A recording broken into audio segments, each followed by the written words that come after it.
when the players walked out in 2020 and Coach Orgeron didn't march with them, or they kind of walked out on him, Coach Orgeron didn't want to go really meet with them after to figure out what the situation was. Obviously, Coach Orgeron expresses his immense love for former President Trump.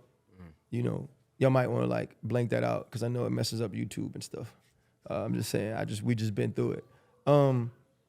When he does all those things, who do they call to go talk to the boys though? Me. You know, when you got to do a diversity survey for the entire athletic department because the way that the athletic department's been run isn't conducive to providing a space where minorities feel like they have opportunities, where minorities feel like they're supported.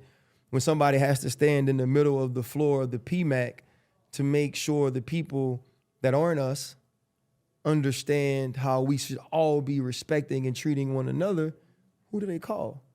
Me.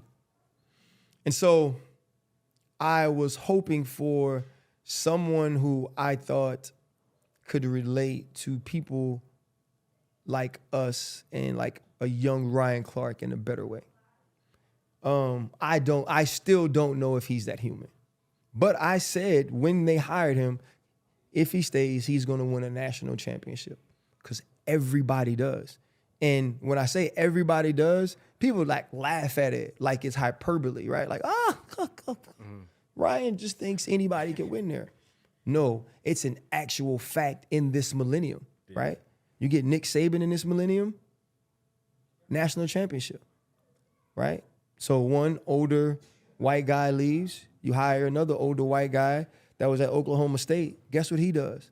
He wins a national championship. It's been found out what he was doing at LSU was so dysfunctional and it was so toxic, they fired him from his other job because of it. But he won a national championship. That's right. But he won a national championship. Right. Ed Orgeron ends up getting fired purely based on incompetence. Purely. Nothing else. Because they loved him. You were perfect. Nobody could understand what you were saying. It was super down south and Bayou. You wanted to be there. He got fired purely because he didn't understand it. He might have coached the greatest team in college football history. That guy. Right. Like that dude, you know? The dude that said, oh, how much I'm getting? Shoot, get my money, I'm gone. Think about that. Yeah. So you mean to tell me Brian Kelly, who wins everywhere he is, and he's not and now he's in a place where you legitimately do not have to leave to recruit because of the talent. The name recruits itself ain't gonna win. Hell yeah, that man gonna win. And I said that.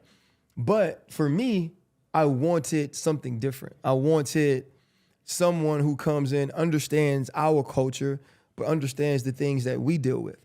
That I felt like if a young Ryan Clark is going through something personally, could sit down on the sofa and not relate to me, but can point me in a direction of being better and would care about that.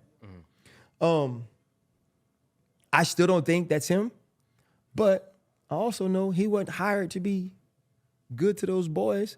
He was hired to make sure that that organization, the university, was ran professionally, that there was an adult at the helm, and that they won football games, and that guys had an opportunity to graduate. And I believe he's going to do all of those things.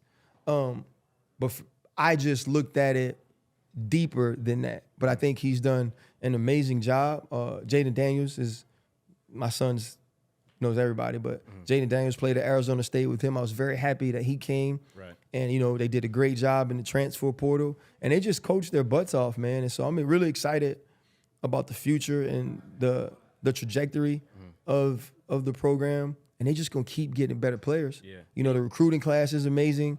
They're going to hit the portal again and get some good players. And so I think sky's the limit for what he can do there.